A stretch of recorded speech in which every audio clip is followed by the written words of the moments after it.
Welcome back, guys, to Just a Bit Outside. I'm your host, Braden Krevling, alongside my co host, Nathan Keener. And we are tuning into the basketball season. We gave you our MLB playoff predictions. Also, we have a weekly NFL show that we are providing you guys week to week with picks and fantasy players that we think are going to be good to put in your lineup this week. But we are going to be focusing on the NBA season as it kicks off this week. We are debuting our Eastern Conference predictions as we are giving you guys later our Western Conference predictions alongside our NBA awards and NBA teams that we think will predict, like the first team, second team, all rookie teams, and mixed in with our own awards.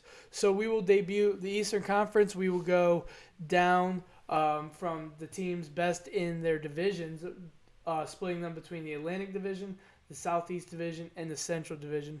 So starting off with the Atlantic Division, you have the Nets, the Celtics, the 76ers, the Knicks, and the Raptors in. All tough teams. We're going to start off talking about the Nets. I think the Nets finished second in the East. What about you? I actually have the Nets finishing third. I do, and I had them finishing second. But if Kyrie's not playing, you don't know his situation. You don't know if you're going to trade and get players for them.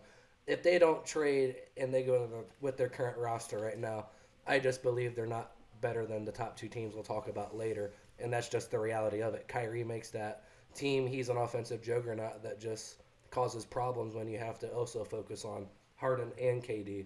Only focusing on two of them, it's a bit different story. Yeah, the Nets added over the offseason. They drafted Cam Thompson with their 27th overall pick, which was a good pickup for them, an easy bucket getter. Oh, absolutely. This is one of my favorite players in the nation of college basketball. He was a true freshman, led the nation in scoring with 24 a game. He's an absolute bucket. And, of course, he goes to the teams like the Nets where they don't really need any more scoring, but now you have a guy who can easily come off the bench and get you 20, 25 on any given night, honestly. As a rookie, like he's that good of a bucket. That's a huge advantage to have. They also added some veterans like James Johnson, maybe a tough guy to protect Harden and Kevin Durant in situations. Also, with some leadership at the point guard position, they added Patty Mills despite losing names like Jeff Green, who showed up big for him in the postseason when they battled injuries, and also Spencer Dinwiddie, who foregoed last year, and Landry Shamet. The things I think the Nets should be to reach that NBA ceiling or the ceiling they have of being an NBA champion, which I think only a few teams have that ceiling this year, is I think they need to stay healthy team wise and to get the situation figured out with Kyrie Irving, whether he is on your team for the season or not.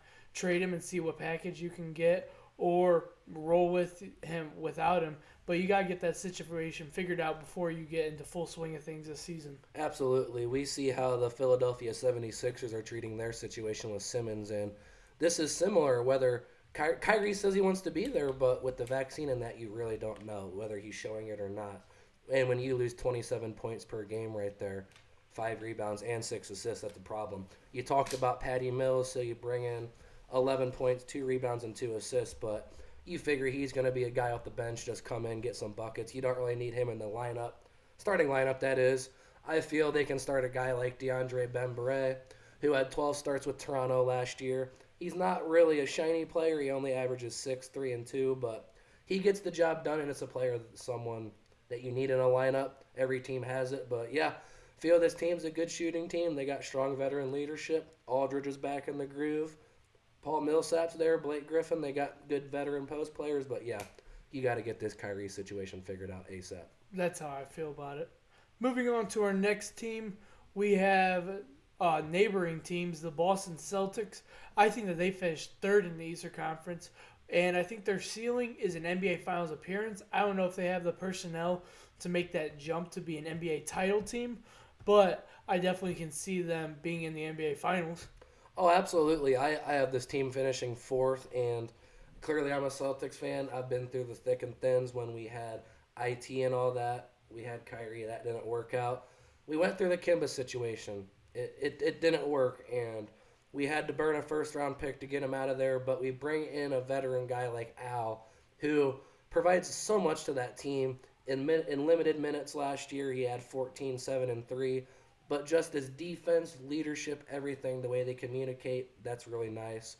So you get out Kemba, You bring in a guy like Dennis Schroeder, and yes, there's been a lot of hate. I didn't like him as a Celtics fan, obviously, when he played for the Lakers. I don't even feel like Lakers fans liked him. But this guy's fighting for his NBA life right now. He turned down that big deal. He signed a 1 year, $6 million prove it deal. He had decent numbers. He had 15, 4 rebounds, and 6 assists last year. So you can put him into that starting lineup or even bring him off the bench where we saw in OKC, 6th man of the year. Like, the dude's a really solid player. I really like this team. I really like their depth, and I'm just so excited for this season just to see Brown's and Tatum's development just year after year. They keep adding dimensions to their game. So excited to see what they do this year. Yeah, some notable additions that the Celtics gained on their squad was some old players that used to play with the Celtics. They had Enes Kanter and Al Horford come back to the team, while, like you mentioned, having Dennis Schroeder along with the squad and picking up Josh Richardson from the Dallas Mavericks. Some losses, though. You lose your starting point guard, Kemba Walker. You lose a scorer off the bench in Evan Fournier, and you lose a bench big guy in Tristan Thompson to the Sacramento Kings. So the big things that I think the Celtics need to do in order to hold a higher seed in the Eastern Conference is to stay healthy or try to trade for another star like a Bradley Beal or a Damian Lillard and make one of them big moves. But it's just something that we'll see over time how the other teams react and then how Boston Celtic act on those situations. Absolutely. This is the you said they added Cantor back. They lose a guy like Thompson, but you bring Cantor back. He was 11-11 last year. He's a solid player. You always know what you're going to get. It's just, can these post players stay healthy? That's my real question with them. Robert Williams, he's had issues, but when he's on the court, solid as they come now. Horford's has injuries. Cantor has issues.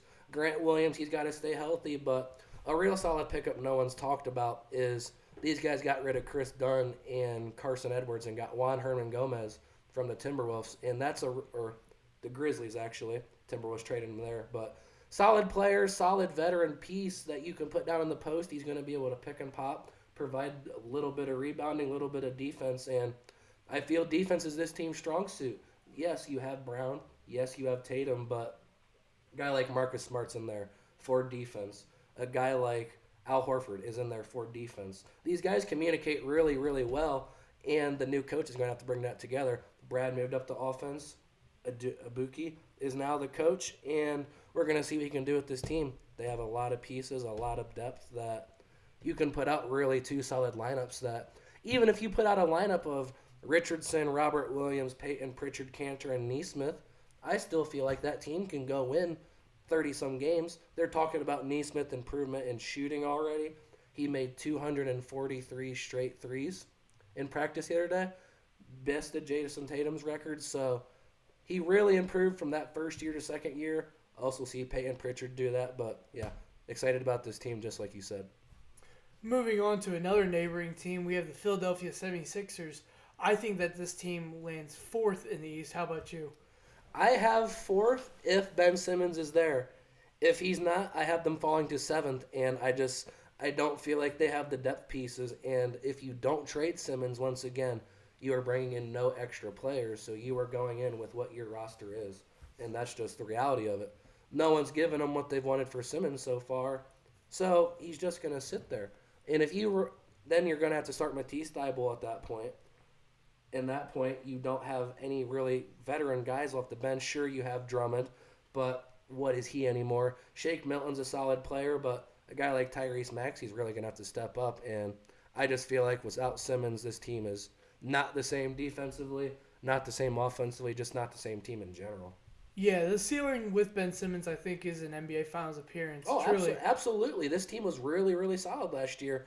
And Joel is a freaking beast. I hate to say it, but can he stay on the court? His NBA last five seasons, he's played totals of 31, 63, 64, 51, and 51 games. He can't put together a complete season, and if Ben's not there, he's got to be on the court producing every single night. The worst part about this team is I don't think they did a lot of free agency moves. And one of their almost notable losses is Ben Simmons. I mean, that guy's still on your roster. You're still paying him $30 million a year. Is he going to be suiting up for you? They did add Andre Drummond, but I don't know if Andre Drummond will flourish in this offense, surrounded by another big in Joel Embiid. And I just don't ever see Andre Drummond play with a big like that. So it'll be interesting to see. I will say this: I'm curious to see how this works out because we saw them try with Al Horford. It didn't work out, but I think that's because Ben wasn't in there. If Ben's not in there, that takes out the middle completely, where you can have a post guy out there. Joel can stretch it. He can stretch the court. In Drummond, he's gonna have to. He's found a little bit of shooting ability, but he's got to keep showing it. Granted, he still gets a double-double, 15 and 12 a night. He's still that problem, and just to have that off the bench and just to have a veteran backup for Joel, I feel like really important. Embiid and Harris can lead the 76ers to the second round of the playoffs if they have Ben Simmons. NBA Finals is a ceiling, but if they don't have Simmons, I think they struggle to get out of the first round. Yes, absolutely. Like I said, if they're a 7, you're going up against a 2, and if that's the Heat or the Nets, that's a real problem because I don't feel like they have enough defensive guys without Simmons to slow them down. Doc's got a real challenge ahead of him this year. They do have strong shooting. A guy like Tobias Harris is really going to have to step up, prove he's worth the money they've paid him. Going on to the next team, we talk about the New York Knicks. I think that they land in that 9 spot in the Eastern Conference with the ceiling going back to the 4 or 5 seed that they were last season. Obviously, they exceeded a lot of expectations that people didn't expect them to reach. The floor, and what I think they truly do this year is I think they missed the playoffs, even going into the play-in tournament. They had a lot of noble pieces: Alec Burks, Nerlens Noel, Evan Fournier, Taj Gibson. They re-signed Derrick Rose and Burks and Noel, and then they add Kemba Walker after he buys out from the OKC Thunder. They lose Bullock and Payton, which is not much, but I think what the Knicks really need going into the season is a player to complement Randall. Yes, R.J. Barrett really has to prove that he's worth the draft spot he was selected. There's been guys behind him that have proved their worth. Granted, he averaged 18, 6, and 3 last year, but for a second overall pick, that's not what you expect. I just hate to say it. That's the expectations. Kemba Walker, yes, this team really is going to go as far as his little knees can take him. As a Celtics fan, man, I love Kemba. I really did. I loved him at UConn. Thought he was so underrated in Charlotte, but he gets to a team and, like Boston, he drives down the lane and he just gets caught sometimes. He's just too short. He can't get shots up. He can't elevate the same anymore. He's had games the last 2 seasons of 56 and 43. So clearly not the healthy Kemba Walker we're used to seeing, and it's a shame. I really hope he can get back to that, but I don't think he does. Your 2 key pieces you just added the Celtics leftovers and Kemba and Fournier. Yes, Fournier is a solid piece, but if you're relying on Evan Fournier to be your key all-season pickup, I don't think that's legit. Because granted, Derrick Rose, you re-signed him. A guy I'm really intrigued in is Emmanuel Quickley, though. He was a draft pick last year. He averaged 11, 2, and 2.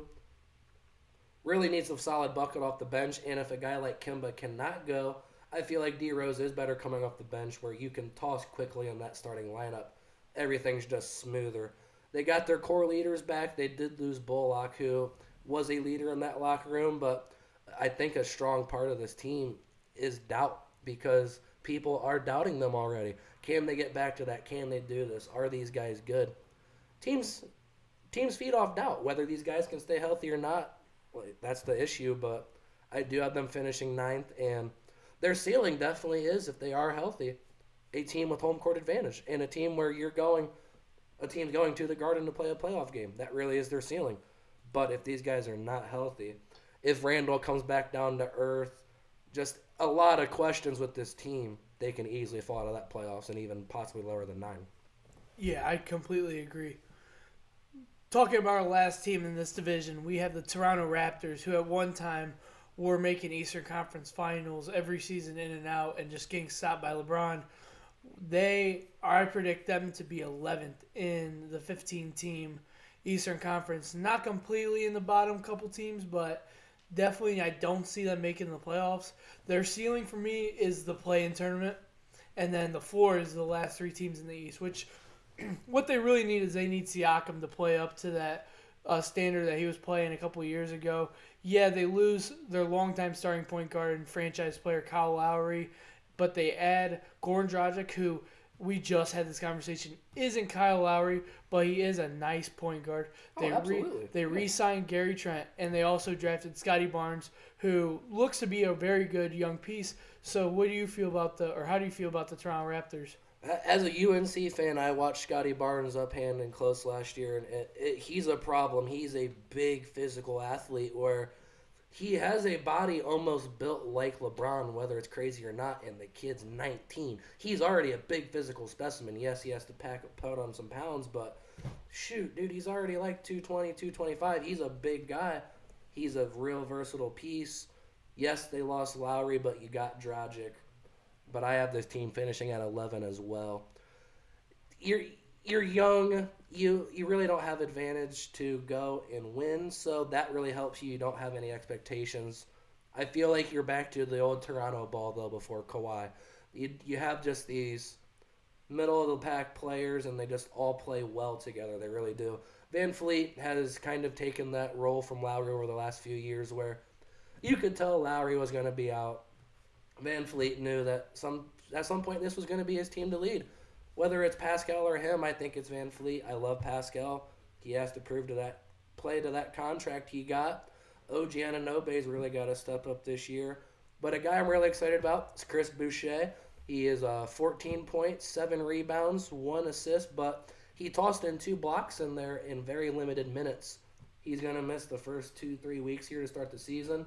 Had a little finger injury, but if you put him in there at your 3, he's a real stretch guy from Oregon.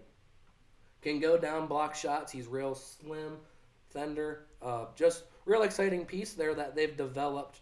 They got Precious Achiuwa in the Kyle Lowry deal. Another young piece. Just let these guys grow. Don't expect much out of them this year.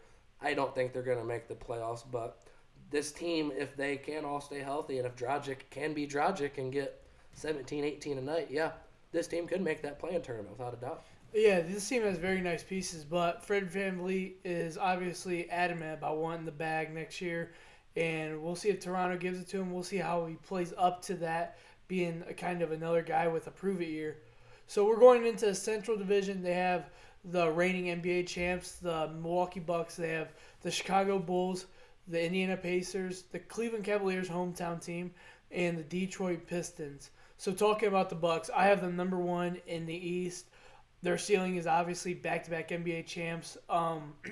Even if they're not the favorite to win it, because I think that small market teams don't get the respect they deserve sometimes, despite winning an NBA championship. A notable addition, they didn't really add anyone. They re-signed Bobby Portis, who exceeded some expectations in the playoffs and played really a good key piece. Not a Chris Middleton. He didn't do too much, but he did just enough to kind of keep him above water. A loss, though, that I think is going to hinder them bigger than they want to admit is P.J. Tucker. He took his talents down to South Beach, and that's a grit and grind guy that bounced from Houston to Milwaukee last year. I think that the Bucks just need to stay healthy, Middleton flourish in that second scoring option, and maybe here and there in free agency improve, keep bench pieces and bench play. They added little pieces like Grayson Allen, but not any big namers. So I think their 4 is a second round exit. I don't see that. I can predict them being back in the Eastern Conference Finals and maybe the Finals. So what do you think about the Milwaukee Bucks? Yep, this team finished 3rd last year, but they did win the Finals, and I have them as the number 1 seed again this year. Well, going to be the number 1 seed if they were 3rd last year. But yeah, this is a small market team, but they've got a really legit big 3 now, whether we'd like to admit it or not. Holiday and Middleton were Olympians. That's like they're playing for the United States of America. That's a big deal. Giannis is Giannis. I hate to admit it. He has really come around on me. He's never going to be the shooter we thought. He has a new and improved jump shot apparently, but how much can you really improve? If he can get just a few buckets a game, I feel like that's a real advantage, obviously, but how much can you really improve that jumper? Yes, losing PJ hurt, but getting Grayson Allen, and I hate to admit it as a Grizzlies fan watching Ja Morant last year, the playoffs, he had some really big moments last year. This team makes the playoffs. He can have them big moments again where we've seen guys step up for them each year. George Hill, a key piece off the bench. He's got to do his job, but really interested to see what Chris Middleton does this year. I think he's a dark horse to finally make an all NBA team. I really do. I feel like he's finally getting the respect he deserves. And I love Drew Holiday, but Middleton is that undoubted second scoring option. And he's going to benefit a lot from teams really trying to focus more on the paint and Giannis this year, I feel like. Really excited about Middleton. But yeah, this is the majority of the same team. But my one worry for them is they about lost that first round to the Knicks. What about happened? Budenholzer was about gone. Like, they about fired his ass, no hesitation, nothing. And they went on to win the finals with him. And they kept him, signed him to a long-term deal, obviously. Why were they about to fire him, though? Because it really was not working at that time. It went on to work in the finals, but what if that comes back to bite them this year? What if it really doesn't work? That's a question. It's more of a players' league, though, I will say that, so the players should just go on and win. I think they do. I think they finish as that 1 seed. Going on to our next team, this is a very highly debated team because of so many offseason moves that they made. I have the Chicago Bulls, but I do not have them ranked seed as high as maybe a lot of other people do. I have them ranked as a 6th seed. What about you? I have them as the 6th as well. We have a lot of similarities here, but yeah, they added a few offseason pieces. Obviously, you signed Lonzo, you signed DeMar, you had Vucevic in there last year at the All-Star break, and then you get Caruso. But damn, you're signing all these guards. You got a talented piece like Kobe White. What are you gonna do with him? I get DeMar is more of your 3. He possibly might bump down to the 4 because they don't have a lot of big guys. But you're just signing all these guards. I appreciate your signing versatility because that's what the NBA is. It's a bunch of guys that are versatile, passing, shooting, scoring, defense. They've really collected pieces where you put in a closing lineup of Lonzo, Levine, Kobe White is your 3 or 2, DeMar, and even Vucevic. You take out Pat Williams, but he's a versatile piece they got last year. I do like the talent this team's just acquired, but the question is how do they all fit on the court? We've seen they played that up-paced style. They have a lot of excitement surrounding them, but can they put it all together? Can they all mesh? Can all these guards get enough points for them to win? Because we know Vucevic is going to be Vucevic. He's got his respect now. He really has. All-star, multiple-time All-star now, 23, 12, and 4. Vucevic is legit. He's going to lead this team. He is the star of this team. I hate to admit it. I love Levine. Vucevic is a really, really, really solid piece. Yeah, I think the Bulls, their ceiling is maybe an Eastern Conference Finals if they get lucky with playing teams with injuries. But with all the good pieces that they acquired, you talked about DeRozan, Ball, Caruso, Derrick Jones Jr. How well is that fit? And I don't think that fit is going to be as well as leading them to a legit contender. And you talked about their lack of posts. They lost 4 guys that can play the 4 position in Lauri Markkanen, Garrett Temple, and Thaddeus Young. So I'm interested to see how this team will fit. They look like they've been playing well in preseason, but preseason doesn't always transfer to regular season. Nope, not at all. But we've talked about this team's big depth. Patrick Williams is going to be your 4. Vucevic is your 5. I think those are clearly set in stone. But after that, you're really going to push a guy like Jones to play your 4. He did not really do his job in Portland last year. Troy Brown Jr. might be bumped down to play that 4 as well. Other than that, you're going to rely off Tony Bradley, who, as a North Carolina fan, he's never been a big guy in the NBA. He's never really done his job. And then a journeyman like Tyler Cook at power forward. He's a guy that can stretch the court, but you just don't have a lot of big depth pieces here to slow down a team like Milwaukee. Or if Philadelphia has all their pieces, they provide a lot of just length. Real bad matchup for Chicago there. Moving on to Indiana Pacers, I think they are going to rank number 10 in the Eastern Conference out of the 15-team conference. Their ceiling is to sneak into the playoffs. They have good pieces like Sabonis. They acquired Torrey Craig.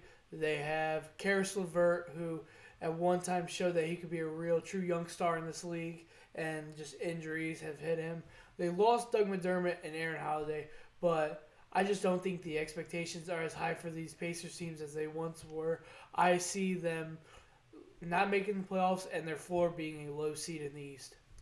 I have these guys finishing 8th.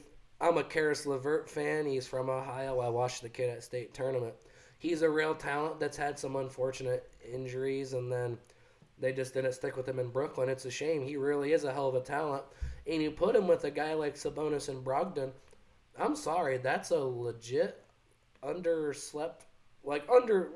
slept on big three. Like, those guys are legit players. They really are. Brogdon in Milwaukee was young, up and talent, rising star, but yet he goes to Indiana. He's just kind of forgotten about. They won't really give him the respect there. He puts up 21, 5, and 6. I don't know what more you want the guy to do. They got a coach like Rick Carlisle in there now from Dallas. I really, really like that move. I feel like this team, with their ceiling, though, they could be a 5 or 4 seed. I really feel like that. I really do. Miles Turner's a solid player. He provides 3.3 blocks. He's a defensive menace. Another defensive menace, you got TJ McConnell off the bench. These guys have a lot of depth. With Torrey Craig, with Jeremy Lamb, they got a guy out of Oregon, Chris Duarte. He's a veteran guy in college. He's a 24-year-old coming in, provides shooting and defense. He's just a real Pacer guy, and this team, they feel like these guys are a lot of Indiana Pacers. Like, you think of low contracts, slept-on guys. Their whole roster is that. They are a legit team. They have 5 legit starters, and they're just not getting the credit they deserve. But I have them in the 8 spot because they just usually always seem to be mediocre and mediocre and mediocre. But if Sabonis and LeVert can really rise up this year, Carlisle brings that new coaching style, I feel like this team can overachieve. Moving on to our next team. These teams are kind of hard because I have them the 14th and 15th seed. So I'm going to start with my 14th seed. I have the hometown Cleveland Cavaliers. I don't see the ceiling being really high for them, maybe the 11th seed. So I don't see them ever making the play-in tournament. And the 4 being the worst team. They did make some offseason moves, which is very rare for the Cleveland Cavaliers to have some offseason additions. They acquired Lauri Markkanen, who has shown flashes of being a solid young power forward, but just not the hype that he got brought into the league. They have scrappy Ricky Rubio, and then they drafted probably their centerpiece of their franchise at the moment, and hopefully going on, Evan Mobley. Their noble loss is Larry Nance Jr., and then we recently just saw on Twitter that they refused to sign Colin Sexton after he was wanting a $100 million contract. So how do you feel about the Cleveland Cavaliers? You have them finishing as 14. I have them actually finishing as 15. I do think they are the worst team in the NBA. They have all these first-round draft picks in their starting lineup, all high draft picks, but you're still in the same fucking spot you are every year because sure, you're drafting good guys, but you're missing the wrong guys. You passed on a guy like Kobe White, and you took Garland. You took Sexton, they passed on some guys like that. Okoro was a really solid pick last year. I loved that pick for them. And Evan Mobley is a legit piece of this franchise. I think, hands down, you have to build this team around him. Sexton, you don't pay him. Like, you have to build this team around Mobley. Watching him in college, dude, he provides something on his defense that you can't teach with shot blocking. He is so disciplined, so smart, but yet anytime he does go up to block that shot, you don't stand a chance. Like, you really don't. He's such a versatile player, but then you really kind of cap his ceiling when you bring in Lauri Markkanen and you re-sign Jarrett Allen, and then you still have Kevin Love. Like, we're just kind of not mentioning him. Last 3 years, he's played 22, 56, and 25 games. So, valid reason we're not talking about him. You got to get that situation figured out, whether it's a buyout or something. I think his time to Cleveland just has to come to an end. For the team, you just have to move on at some point.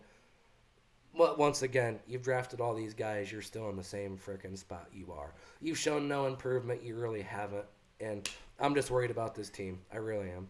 Moving on to the Pistons, I have them as the 15th seed in the Eastern Conference, but I do not have them as the worst team in the league. I think that the Oklahoma City Thunder has squared away and secured that spot. All those 8th graders playing in middle school right now, they got secured. Yeah, we will talk about that on our Western Conference breakdown. Check that out. But I think that adding Cade Cunningham, Luke Garza, Kelly Olynyk, good, solid pickups. I mean, I think Cade Cunningham was the clear-cut pick for number 1. Even though Jalen Green said he was pissed off that he didn't get number one, but then came out and said that he never wanted Detroit. So I don't know what he wants. Yeah, you really don't know. So he's kind of back and forth. But I think Cade Cunningham has done the best he could and stays quiet through his whole thing. He hasn't really came out and showed his ass like a lot of other rookies do at times that get picked number one. Luke Garza out of Iowa, good pickup. I'm a big Luke Garza guy, so I think they lose Mason Plumlee to kind of, I think, give Garza and some other guys that position. They have Jeremy Grant. Jeremy Grant.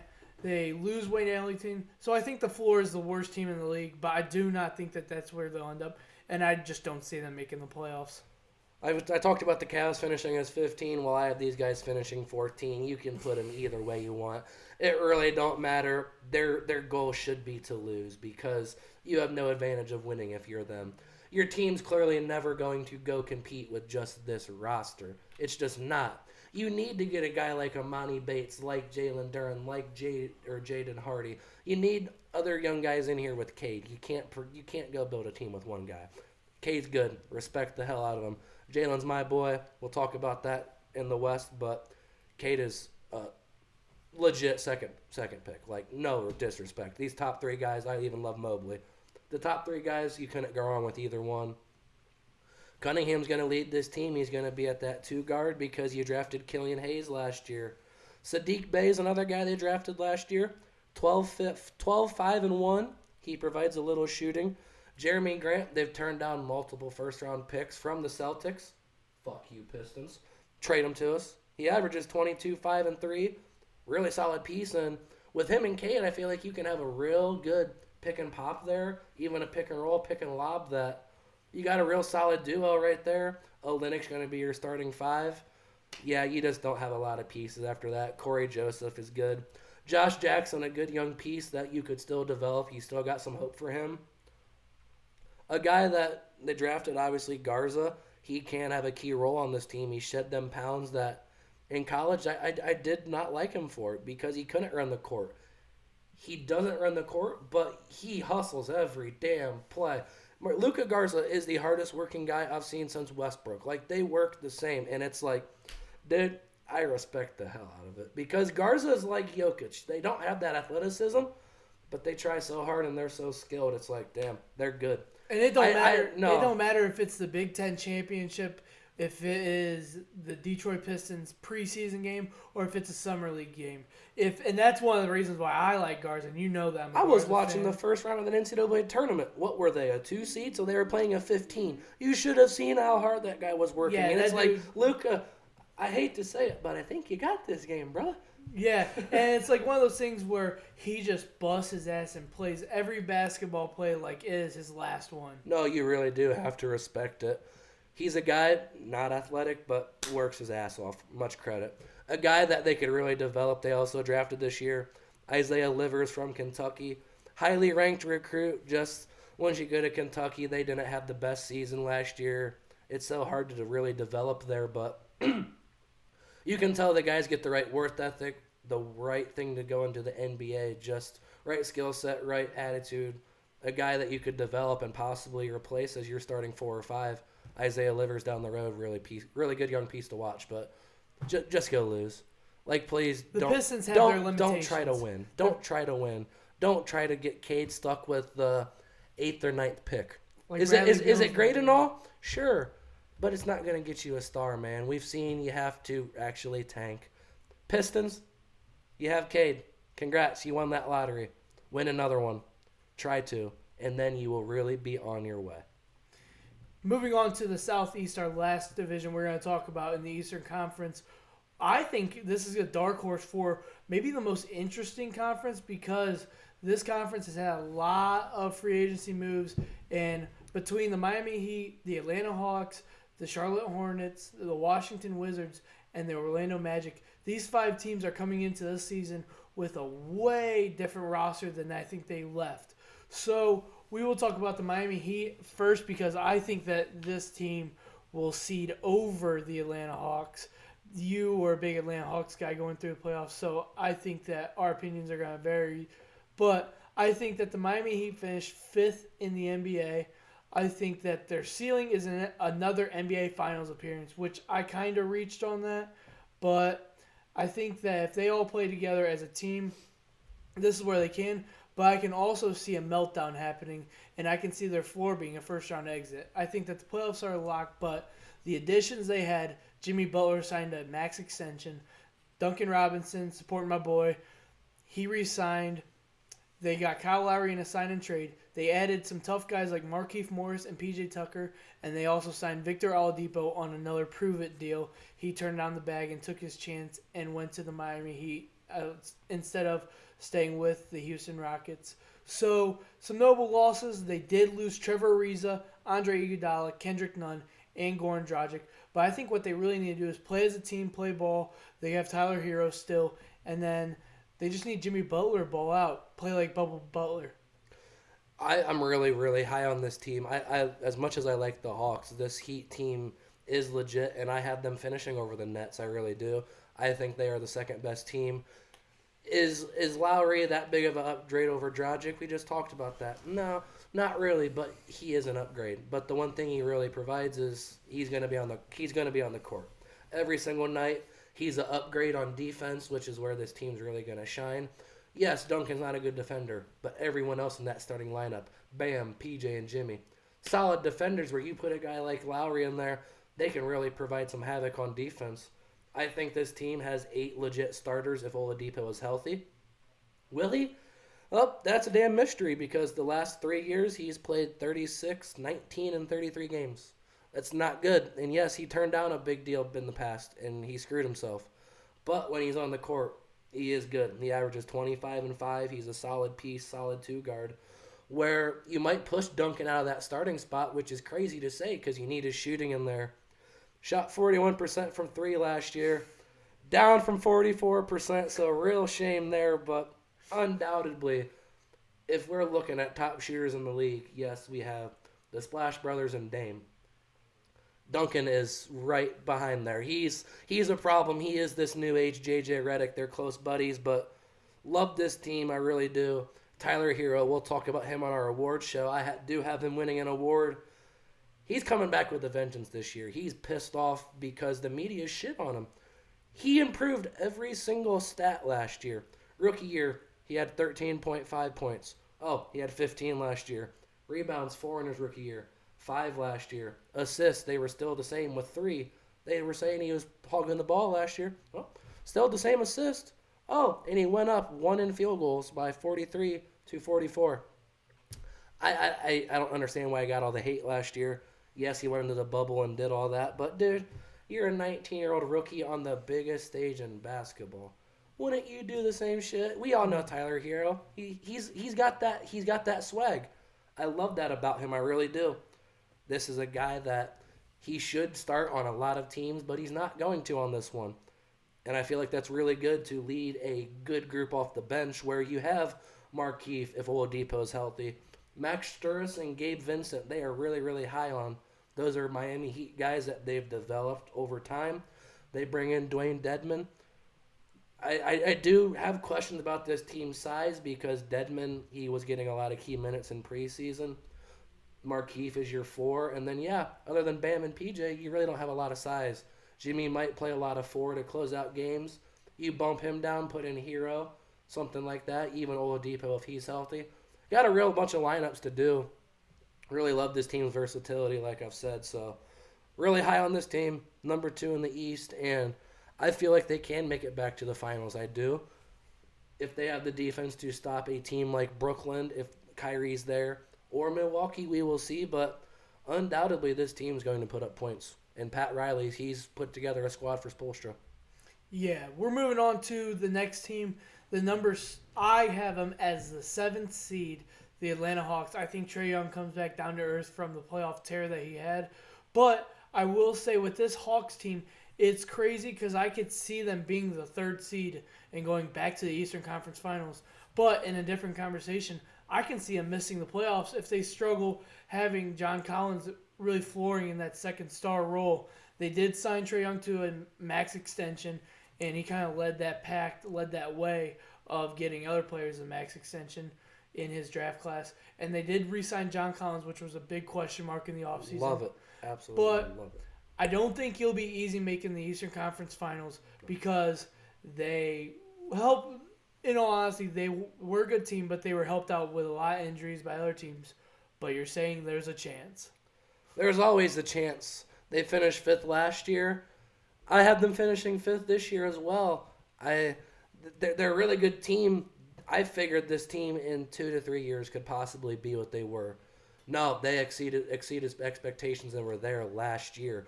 Like, these guys have developed and matured so much faster than I thought. Trey developed. Kevin Herter's a guy that really came along last year. Cam Reddish stepped up in the postseason when he had to. They tried to give him away for a damn bag of chips this offseason, and no one would take it.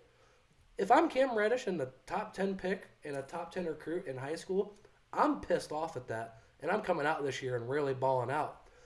Even though they have guys like Bogdanovich, Gallinari, and Lou Williams ahead of them, you got a guy like Dylan Wright who can provide another key minutes. They drafted a high recruit, but was a dumbass in college in Jalen Johnson.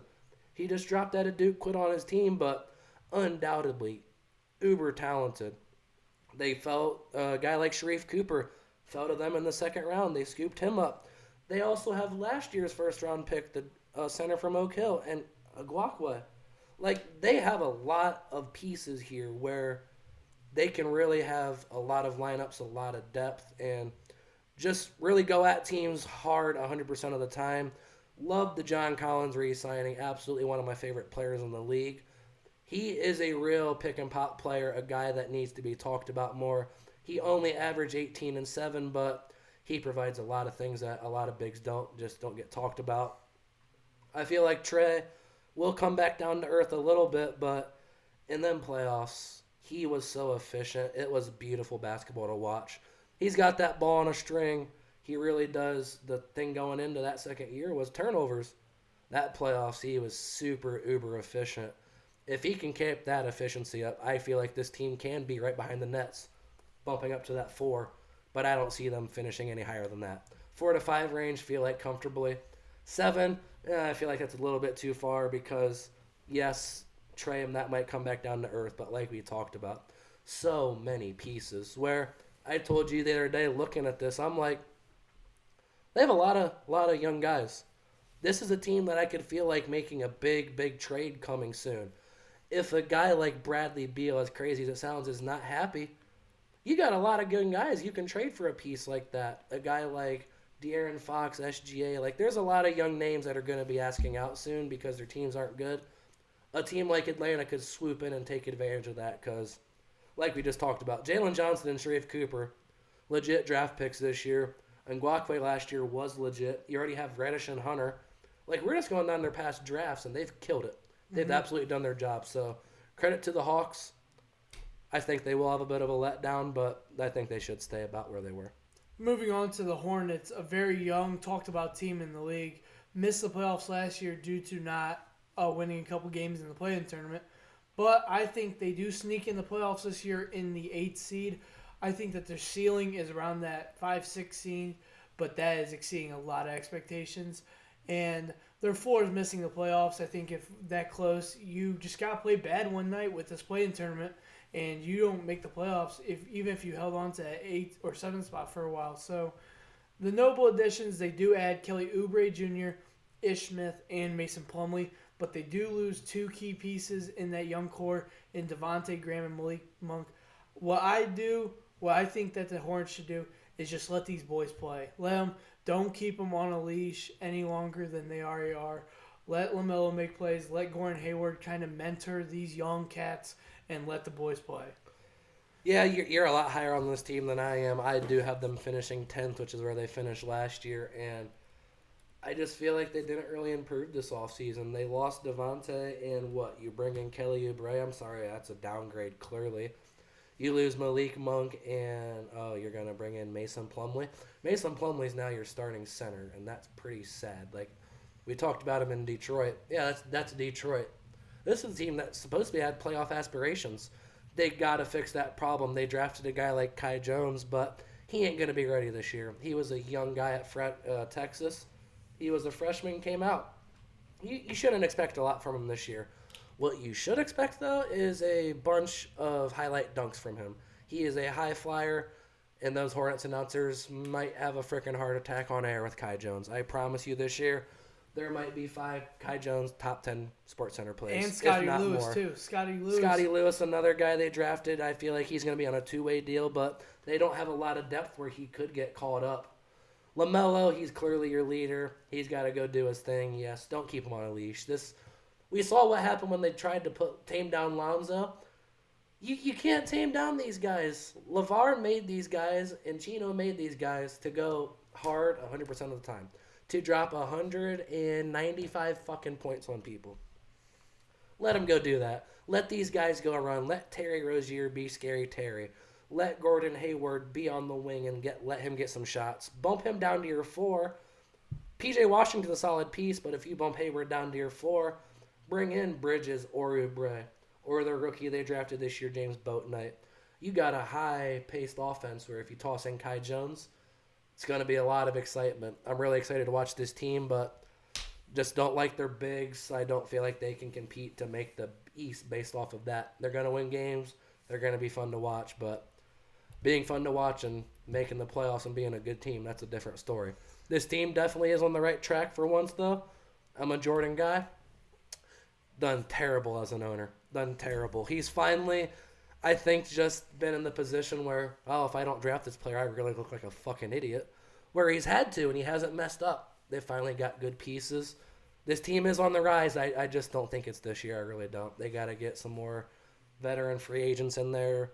Just veteran leadership, really, because Hayward's one of your leaders, Mason Plumlee, and then what? After that, you're relying off Ish Smith. Like, you just don't have a lot of veteran guys. And also, what? Ish Smith's veteran or mentoring LaMelo? I don't like that. You got to get some more guys in there. Get some more depth pieces. I really do feel like that. Moving on to the Washington Wizards, I have these guys ranked 12th on my playoff or seeding. I think that they can make the playoffs if Bradley Beal goes absolutely stupid on an MVP tear. But their floor is the worst team in the league if Beal is traded or hurt. If Beal's out of this, I don't see the Wizards exceeding any expectations. The notable additions are they do add Spencer Dinwiddie, KCP, Kuzma, and Montrezl Harrell, which is a good 4 good players that can help this team win a couple games.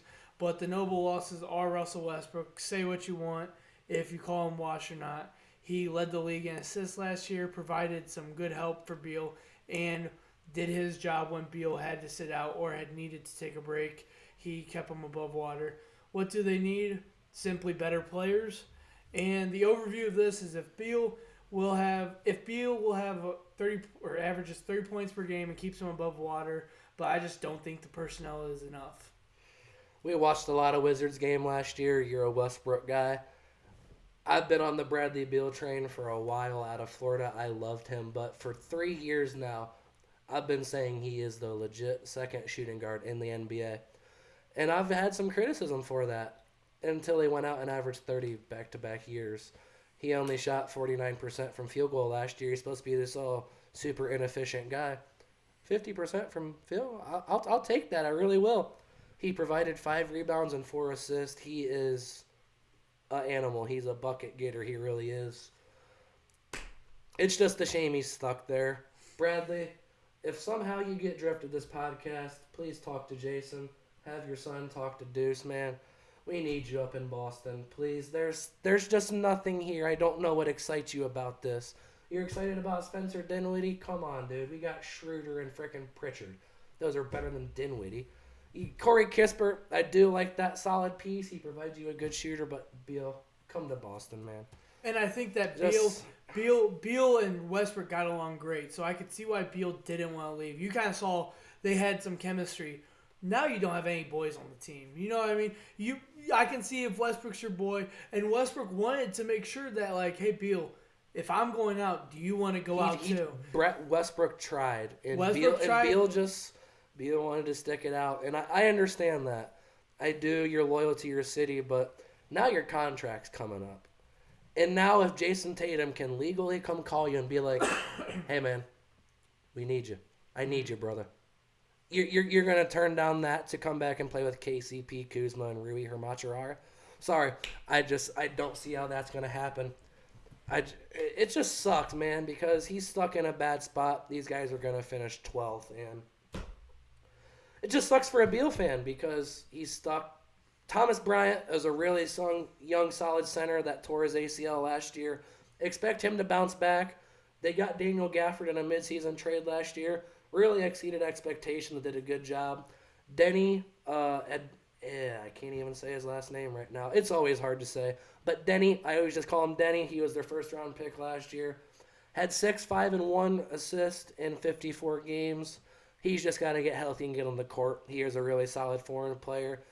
He's just got to develop. But the Washington Wizards are where they have been our childhood lives. We watched LeBron beat Gilbert Arenas and those guys for years. Where were they at? The 7 and 8 spot. Just hanging around mediocre. Washington, that's not going to get you anywhere. Either you have to tank, blow it up, or go all in. And Beal and Westbrook dragged that team to the playoffs last year. I mean, I'm a big Westbrook guy, so I love watching their games.